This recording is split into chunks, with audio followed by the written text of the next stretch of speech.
In September of 1781, 11 Spanish families founded this small settlement, which they grandly called El Pueblo de Nuestra Señora, la Reina de Los Ángeles. Today, we've shortened the name to Los Angeles, and the settlement has grown to be the largest city in the United States. 100 years after the founding of the city, this old oak tree stood by its quiet little stream and dozed in the sparkling sunshine. Today, the oak tree is gone, but the corner of Hollywood and Vine is one of the busiest, noisiest, most crowded intersections in the country. 1910, the San Fernando Valley. There are no street names. There are no streets. But one day, that will be the center of the community of Sherman Oaks in the city of Los Angeles. And then it will look like this. Once again, the year is 1910, and we're looking at the community of San Pedro. San Pedro is not yet the port of Los Angeles. The oil here is still in the ground. The air is clean and sparkling. Today, San Pedro is a vital part of greater Los Angeles. The oil is being pumped out of the ground. And the air, well, you can see what that problem is. The fact is that in almost 200 years, Los Angeles has come a long, long way. And yet, we've barely begun. This film is about planning, about how you help a city grow and thrive. This film is about the day after tomorrow.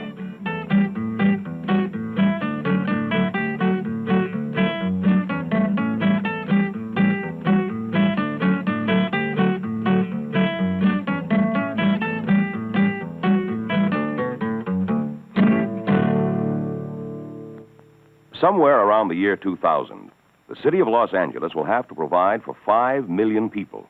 The surrounding basin will contain over 10 million. Where will they live? Will they have enough schools, enough jobs, enough transportation, enough clean water to drink? Where will they work? Where will they play? How will they live in this huge, impersonal city? And who cares about all that anyway? These are real problems, urgent problems, and they belong to today as well as tomorrow. Los Angeles is a city in violent transition, a city of unbelievable contrasts. We boast of a unique lifestyle, beautiful, gracious, single-family dwellings. And yet everywhere, these are being destroyed to make room for higher, wider, bigger, multiple dwellings. How do you preserve lifestyle? We claim that our freeway system is one of the finest means of transportation in the world. And it is. And yet the same freeway system is inadequate, ugly, and causes tons of pollutants to be blown into the air every hour. How can we eliminate pollution? Los Angeles is a city of promises, we say. Yet all around us are patches of ugly blight and decay, ghettos, ruined neighborhoods. What can we do about that? Our beaches are unmatched in the world. Our mountains provide a haven in times of stress, an oasis of nature. And yet the water is polluted, the sand is smeared, the mountains are tindered dry and dangerous fire hazards. Can we do anything about it? Blight, decay, destruction of lifestyle, pollution, noise, creeping ugliness. How do you deal with the many problems of today and at the same time move ahead into the future? More important, who does the planning? By city charter and directive of both the mayor and city council, the city planning department must be concerned with all these problems and their solutions. It involves the physical, economic, and social development of the city. It is the city planning department that must consider the problems of transportation as carefully as it considers education, must be as involved with lifestyle as it is with open space, must be as concerned with environmental pollution as it is with deteriorating neighborhoods. In other words, the function of the city planning department is planning, total, complete, comprehensive, covering all areas of the city's growth and life. Its recommendations cover the whole broad spectrum of city problems in all areas, physical, social, or economic environment. Working closely with all city departments and other public agencies, the city planning department touches all areas, fits specific problems and plans into one broad, comprehensive picture, and makes recommendations accordingly. Notice I said recommendations. The city planning department is an advisory department only. Its function is to present to elected officials of the city recommendations, alternatives, and appraisals of proposed courses of action, thereby allowing the elected officials to take the best course of action based on the best possible information. How does a department go about planning in all areas, for now and the future, for a city that today covers more area than Chicago, San Francisco, Boston, Pittsburgh, Cleveland, and Manhattan Island put together? Let's consider how the department approached the job of devising a general plan for the city of Los Angeles, the single most difficult and important task it has undertaken. The general plan of the city of Los Angeles must try to do the following: cover all situations and contingencies, not only of today, but for the next 50 years. It must determine existing resources and set up future priorities. It must consider for now and tomorrow the growth and well-being of all the people of Los Angeles. And it must advise the city government on a whole spectrum of problems, ranging from citywide to individual blocks. In every job of planning, big or small, the first thing the planners have to know is what the people want, how they feel about the various ideas and alternatives the planner presents to them.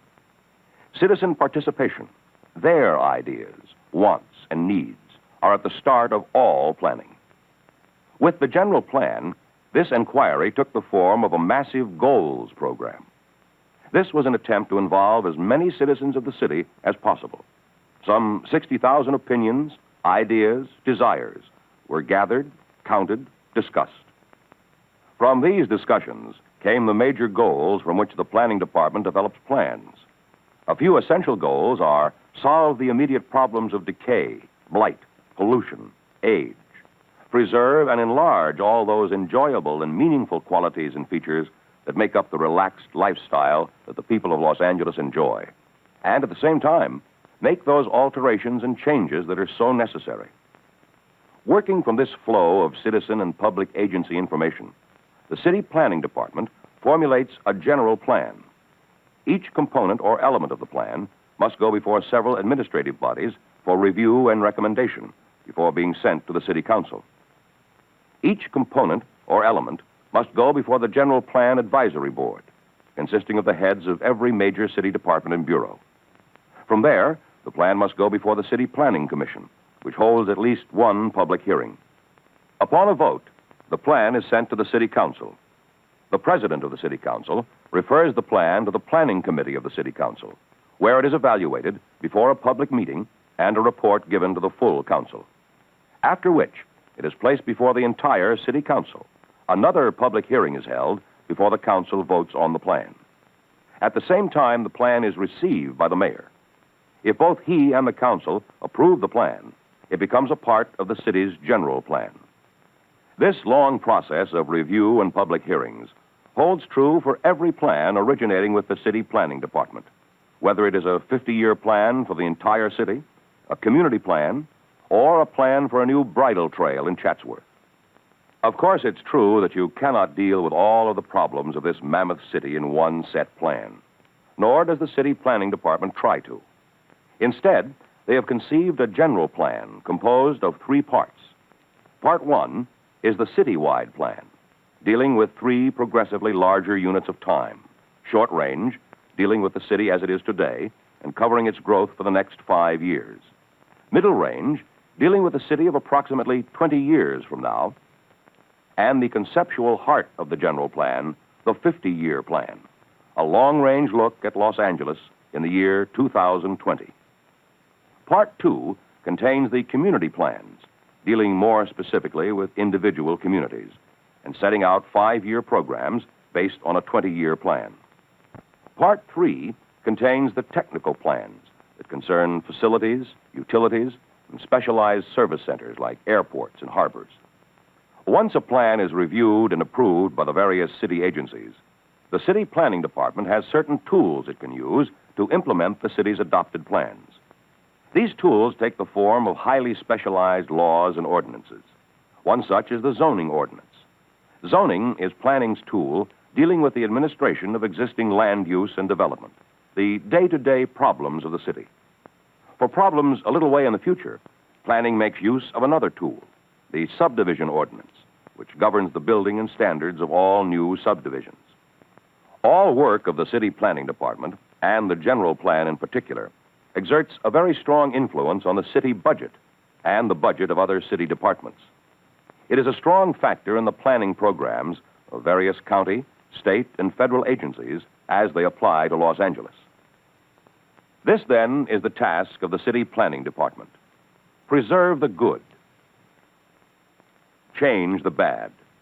Solve the increasing needs of the people and provide a framework for growth of the city. It is the function of planning to solve problems and shape environment to make today better and tomorrow better than today. Of course, all plans are subject to continual review and revision, but it's fun to stop and consider one of the many forms this city of the 21st century could take. Let's listen to the director of city planning talking about one possibility for the Los Angeles of the future. Imagine a city composed of centers, high-density areas roughly 4 to 6 miles apart, interconnected by a really effective rapid transit system. Each center would act as a mini-city. It would have its own intra-center transportation system, but all pedestrian traffic would be separated from the streets, and there would be a people mover system to carry people to various shopping plazas. On the tops of the parking garages and buildings would be open spaces and green spaces. Between the centers, single-family homes would be protected and retained so that Los Angeles could offer single-family lifestyle for those who want it, but would still be able to grow. There would be open green spaces along and around the freeways, an elimination of most signboards and signs. Utility wires would be installed underground. There would be infinitely better types of housing for everyone, and a much better relationship between where people work and where they live. Of course, there are many choices we can pursue and many problems to be solved. Most important, we want to maintain and preserve the very best of Los Angeles, maintain its unique lifestyle, and at the same time, make those changes and improvements that are so badly needed. Consider this. Los Angeles today is a result of continuing steady growth from 1781. Everything about the city, the good and the bad, the ugly and the beautiful, has taken place in this 200-year span. The next 50 years will see greater growth, more expansion, more change than any that has happened in the last 200 years. To accomplish this, and do it well, the public must be informed and vocal about what they want and need. The function of the general plan will be to help us have a better city on the day after tomorrow.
Stop, boys. I command you in the name of the people of the state of California to disperse. If you fail to disperse and leave the area, you will be arrested.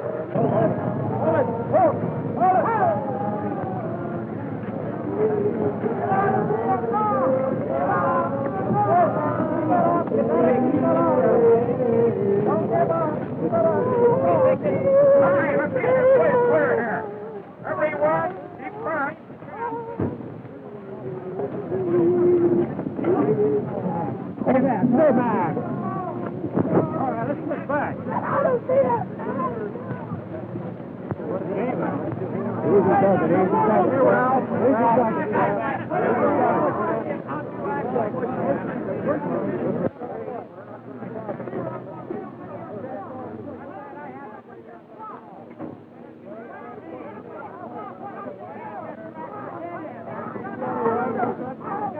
Clean that place out now. Form a line. Let's move that down. Let's go. Form a line. Let's move out.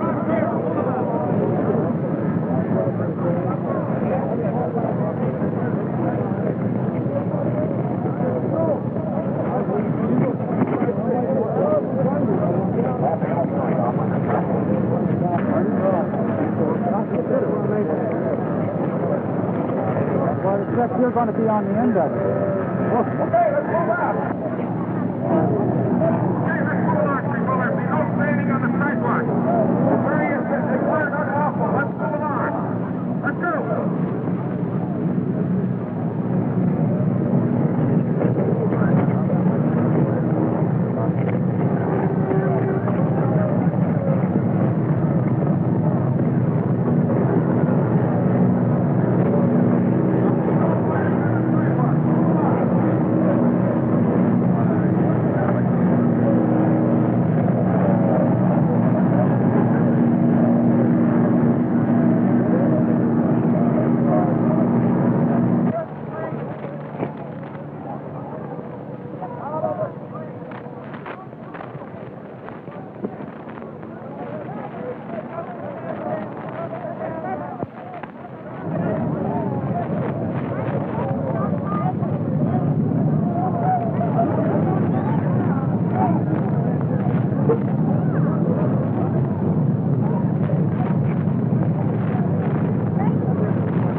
Take off her.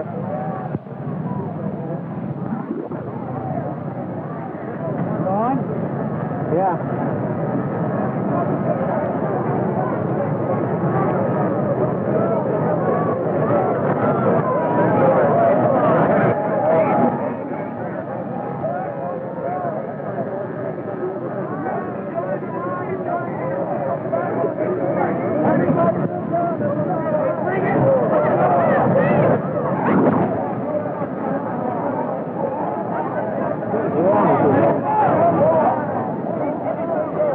There you go. Man.